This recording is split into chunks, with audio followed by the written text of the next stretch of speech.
Okay, okay.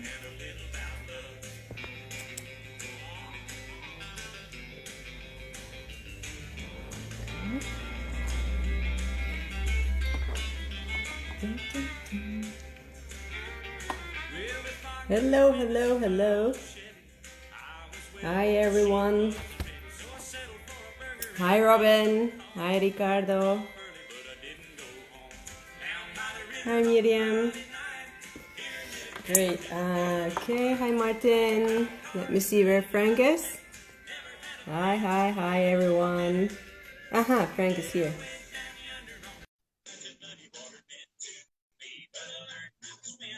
Hi, Carlos. Ah. Hello, Frank. Good evening. How Good are evening. you? Just a second. A technical issue. Okay. Sorry. Oh. Wait a second. Sorry, guys.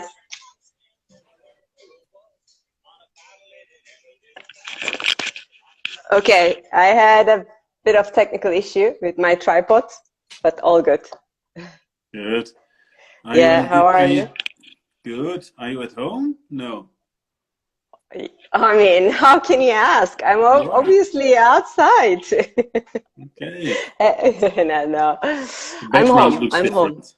Okay. Yeah, it's home. It's home. Okay. Yeah, Good. I'm home, but many people in Spain are outside. Really? Mm-hmm. Yes, it is tragicomic. It is as of Friday. No, sorry, not Friday. Sunday, Yeah. yesterday. It is allowed for kids who are under Yes. 14 years old can go out 1 hour Saw per that. day. I saw that. Yeah. Yeah, but normally they have to one adult needs to take 3 kids. But obviously, it is 1 kid per 3 adults at the moment. It's Yeah. unbelievable. It is insane. Yesterday it was like a carnival Mm-hmm. and people are outside. I don't understand. I'm really amazed, or like, I don't know. It Mm-hmm. is super irresponsible. And now what's going to happen is, as of May 2nd, they will also allow adults to go out for 1 hour a day for sports. Then I think it's going to be another carnival. Probably. Yeah. Yeah. Well, let's hope for the best. Huh? You know what? People are authentic. If stupid means authentic, I'm not sure. I'm not sure. So now we will talk about what authentic means. Mm-hmm. Yeah. Yes. So it was a good start, huh? Yeah, it's a good start. Yes, and you know what? If as you are in Barcelona, Barcelona is actually an example in case of uh, of uh, of the fact that interpretation of authenticity is total rubbish. Um, if you go to Barcelona now, well, you know how touristic Barcelona is, of course. Mm-hmm. And everybody loves Mm-hmm. Barcelona, and why not? It's a great city. I've been coming to. I'm from 1962. My first visit to Barcelona was 1963. Oh my And God. yes, I was born. Yes, obviously I was but born. you were not even close to being born. Yeah. But anyway, I've been going to Barcelona since ever, and so I know how Barcelona was. I'll tell you Mm-hmm. one thing.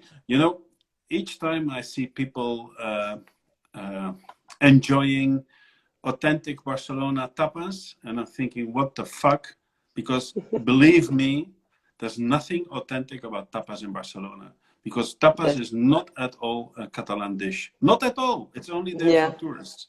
And Mm-hmm. and that is actually, and I mean, of course, enjoy your tapas, and I enjoy tapas in Barcelona. Why not? I mean, there's nothing again, but don't call it authentic because it's Authentic. not authentic. It's got nothing to do with that. Yeah.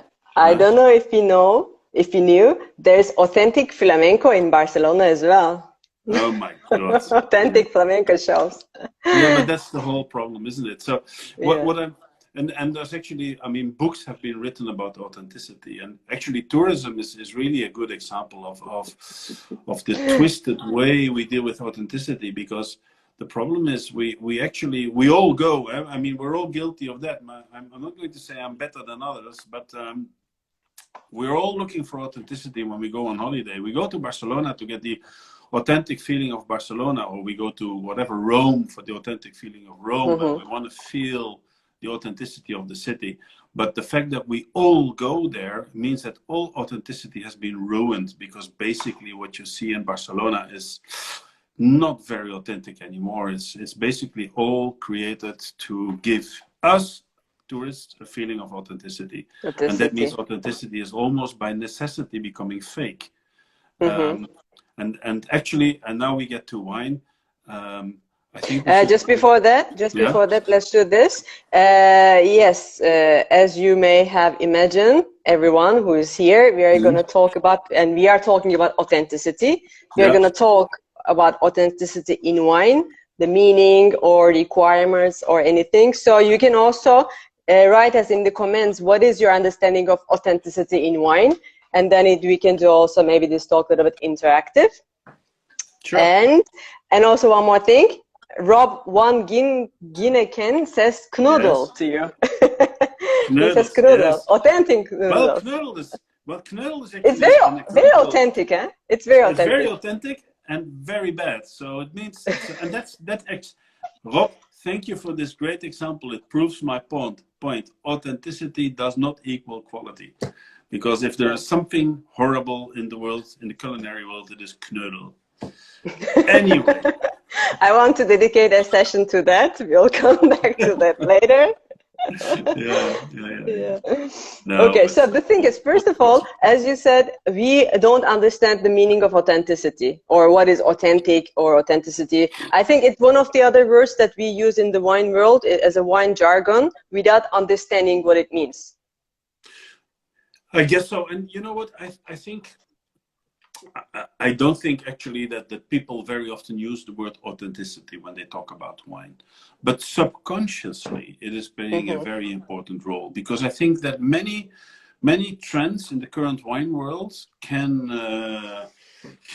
be related to a subconscious search for authenticity. For me, authenticity, because look at what we call quality, what we perceive as quality argumentation. For example, the concept of single vineyards, that's very authentic. The small grower, that's more authentic than a big négociant. Authentic by biological and especially biodynamic, that's very authentic. Natural wine is the most authentic approach of winemaking, you could say. What else? Well, there are plenty. Actually, natural wines can be one of the most faulty approaches of winemaking as well. So again, it shows authentic doesn't mean quality. No, exactly. But it's that. But it's a feeling. And it's probably very hard to describe. And a lot of people, I guess, do not even realize what they're really, why they're really so focused on some of these things like natural wine or biodynamic wines. But from my understanding, it all has to do with authenticity actually, and the search for authenticity has become a very important element in Western society. Actually, not just in wine, but in everything we do. Everything, and again, you know, it's not. I don't care. It's fine, you know, whatever. But please don't mix up authenticity with quality or whatever, because it's got nothing to do with it. And at the end of the day, you should always realize that authenticity is a very personal interpretation, isn't it? Yeah, it is. I mean, if Donald Trump is very authentic. Actually, you're right. Very authentic. Because yes, he is searching for the ways that how disinfectant, how do you call it, the sterilizers can combat the corona inside our bodies. It is super authentic. He's a highly original and unique person, very authentic person. Exactly. But nobody would relate that with quality, or like being smart or intelligence. On the contrary. Exactly. But I mean, if you think about like really authentic, what really authentic is, like the real dictionary meaning of authentic is reality and the truth. So what today, the way we use the word, there's nothing to do with the reality and the truth. Yes, maybe we can search authenticity in wines versus fake wines, it can be, then it will be like real authenticity. Of course, of course. Otherwise, like as all the things you said, like natural winemaking, biodynamics, so on, there's nothing to do with the real meaning. But obviously there is a different, like a further dimension in wine world about this word. And as you said, if something has an authentic expression of something, it can be authentic expression of natural winemaking or authentic expression of terroir or indigenous varieties, so on. I think it gives a sophisticated perception to the consumer. Of course. Absolutely. Same in tourism, you know. That's how you distinguish yourself from the masses. Because the masses go for the unauthentic places or unauthentic wine, and you, as a person of good taste, you understand what authenticity means, and so that's how you can profile yourself. Actually, it plays a very important role. That's true. Yeah. And I think that word, yes, consumers or wine lovers, wine tasters, they don't use this word when they describe the wines they're tasting. No. But I think wine sellers, they use it a lot. Yes. Yeah. And the marketing people. Is it the word that you use in marketing your portfolio? Actually, no. But it's not because because it's me. I'm not using it because I consider myself that I have a bit of level in the wine knowledge, so then I can kind of debate it before using the word. But many people, if I didn't have a wine knowledge, I would maybe use that word, authentic, to sell something or to do marketing of that product. Because it has this connotation of being honest and unspoiled or untouched. No, it's a bit that feeling. And again, you know, that's where you go with natural wines. It's highly authentic. Nothing has been done about it. At least that's the perception or the idea behind it. Yeah. And fortunately, I don't have any natural wines in my portfolio. I mean, if we consider Terroir Al Limit on the borderline of being natural wine, apart from that, I don't have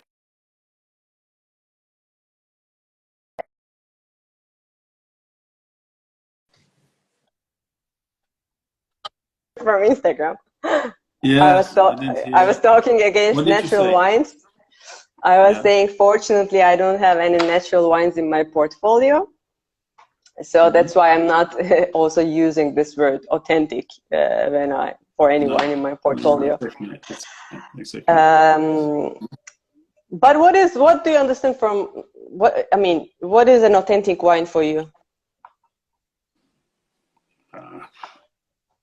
It's actually it's probably a word that I rarely use, but I don't know. It's difficult to say, but it's got a lot to do with your personal interpretation of how something should be or originally should be. Maybe, I don't know, something like that. But I don't use that word very often when I talk about wine, because I always try to speak clearly about wine. So if I use the word authentic, I'm using something with a very personal interpretation, and then it's not of much value for others, I suppose.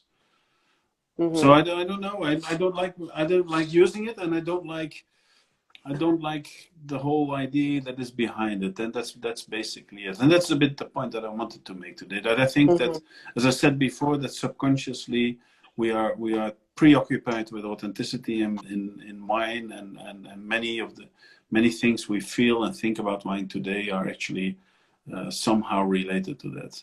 But it leads to trends that I cannot agree with usually. Actually, there's a comment, and you just, I think, answered it, because Gonja says still didn't understand it in terms of wine. So that's just exactly what you said, because I think that maybe it shouldn't be really used that often in terms of wine, because I've been thinking also what really authenticity is in wine, and I've been also looking I've been doing some search, and there is not even one like really scientific literature explaining what authenticity is in wine. No, of course not. Of course not. You can't. You can't. Mm-hmm. No, you can't. And that's the whole problem. And maybe, yeah, I don't know.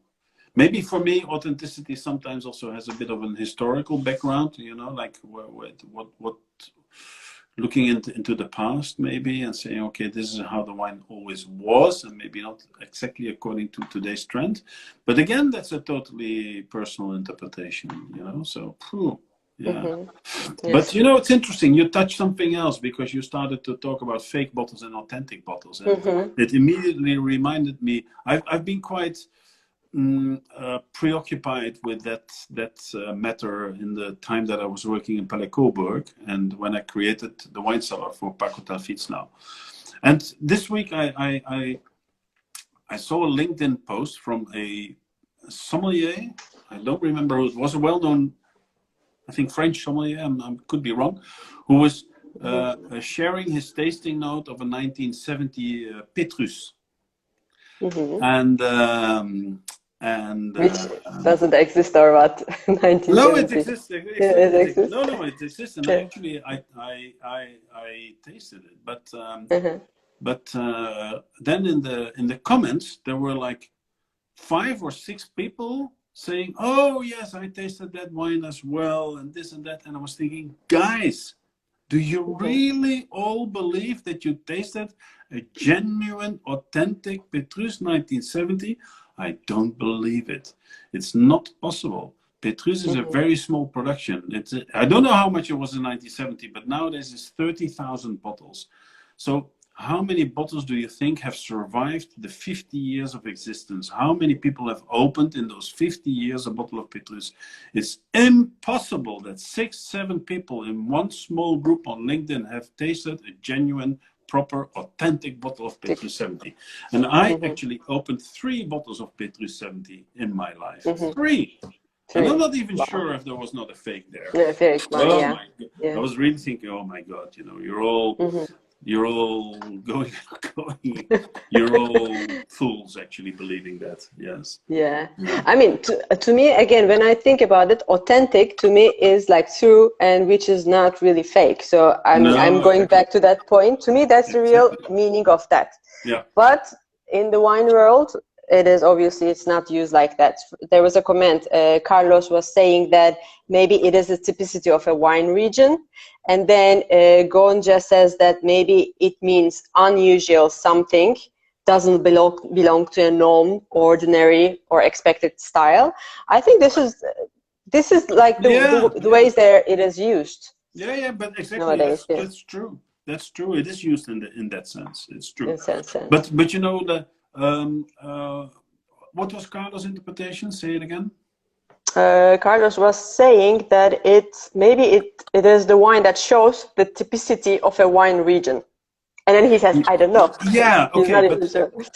I agree, but you always have to be aware that typicity of wine region is a human interpretation, and it changes over time.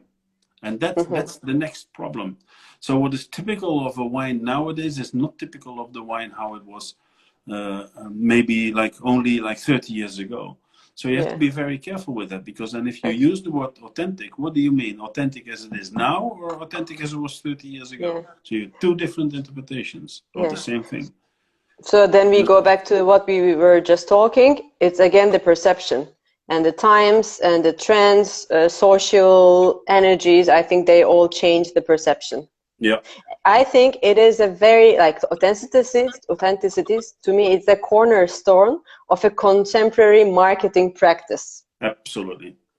Absolutely. I mean, if you want to sell good wine, if you but even if you're in the mass market, but if you want to sell good wine, then you need to come with arguments that support the authenticity of your product. That's the way to sell wine, and we all have to go in that direction.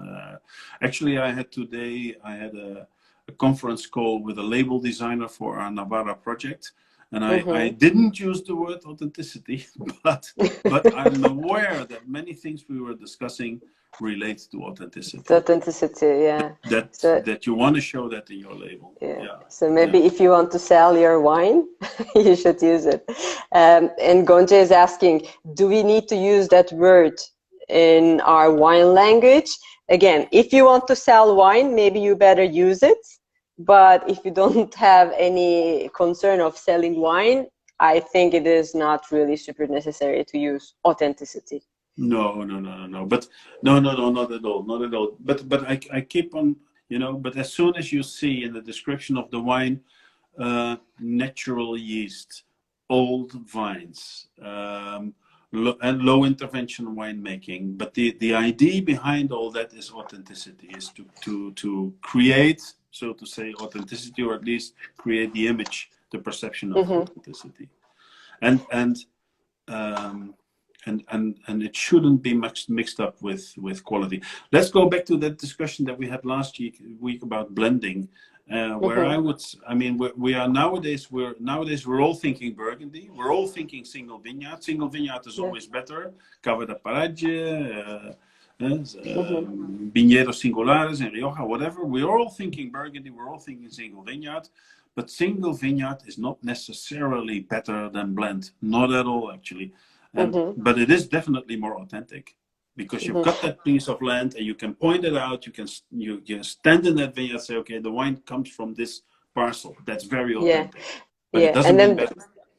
And that's why I think every producer, every wine region trying to become Burgundy, because Burgundy is authentic. Exactly. It's authentic. I'm not saying that it is high quality, so on, but it's with everything it has, like the legislations, vineyard systems, the laws, Napoleonic laws, so on, it's authentic. It's much more authentic. Well, it's perceived as much more authentic than Bordeaux, and that is why Burgundy is much more trendy than Bordeaux at the moment.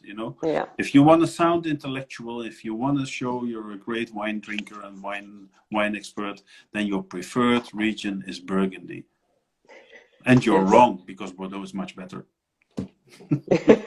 Yeah, you are Bordeaux versus Burgundy. You are Bordeaux here. Yes. Yeah. Also, the thing that you were mentioning before, the typicity of the region changes over time. And we were talking about this actually one of the other sessions, I think, for example, Rioja, old traditional Riojas. But now they are becoming quite authentic now, because now people are also considering authenticity, going back to the roots, going back to the basics, origins, and then bringing as a trend. Exactly. So Viña Tononia, that's very authentic. Yeah. But it's authentic because it's the historical interpretation of Rioja, and I love Viña Tononia actually, but it's not a better wine than, let's say, Eguren or Artari, which is a very, very modern nowadays interpretation of exactly the same wine region and exactly the same grape varieties. So, and you could argue that they are as authentic as Viña Tononia. But Viña Tononia is a great example of a wine that is completely marketed by its authenticity. The labeling, the sort of the history. You buy history when you buy that bottle. And people love it. And I love it too, by the way. But yeah. And also maybe it's authentic because they release the wines when they're ready to consume. For example, Gran Reserva, they release it 20 years after the harvest. We don't see much of the examples like this. So. Exactly. Moreover, the two Lopez Heredia sisters are lovely women. They're very eccentric, and you could also call that authentic, for sure. Yeah, that's true. Well, I don't know them in person, but I heard some stories about them. Very authentic people. Yeah. So here actually there's a comment and a question from Miriam Paredes. She says, general style, different, unique for me houses is the authentic taste. For example, Krug. It has their signature authentic taste. With the smooth, creamy bubbles, you could always recognize Krug. Yeah, true. That's true. Krug has a unique style that you that's always different from any other producer. Is that the same as authentic? I don't know, but it is definitely a unique interpretation of Champagne. But like that, there are 50 other great Champagnes which are always recognizable for their style and quality. Are they all authentic? I guess so. In that case, yeah. I guess so. Yeah. And actually, it's authenticity in quite an important volume because Krug, I mean, it's not huge, but it's not very small either. Yeah. But So why not? Yeah, but now then it is again with the kind of, it has a controversy with the new authentic fashion, because normally authentic needs to be like recognizable from the terroir itself, places, and small volumes, exclusive. Exactly. I think a lot of people would find Jacques Solos much more authentic than Krug. Authentic than Krug, yeah. Because Krug is also marketing, and marketing and authenticity. Yeah, bad combination. But I love Krug. I love Krug. And Rob is asking, where are you in terms of unfiltered, big fuss for some in terms of authenticity? Well, it's a good remark, because unfiltered is again one of these things, like, natural yeast and whatever, and old vines and ungrafted vines. That's another one, very authentic, ungrafted vines. And all these words used in selling wine on a wine label, on an information sheet, whatever, they sort of tick a box somewhere in the back of our mind saying, oh, authenticity, And that's why they're being used. And actually, that's why they're also falsely used, because very, very, very many unfiltered wines are not unfiltered, and very many wines with natural yeast are not made with natural yeast, but we can't control it. So the producer is happy to say whatever we want to hear. But it ticks the box of authenticity, definitely.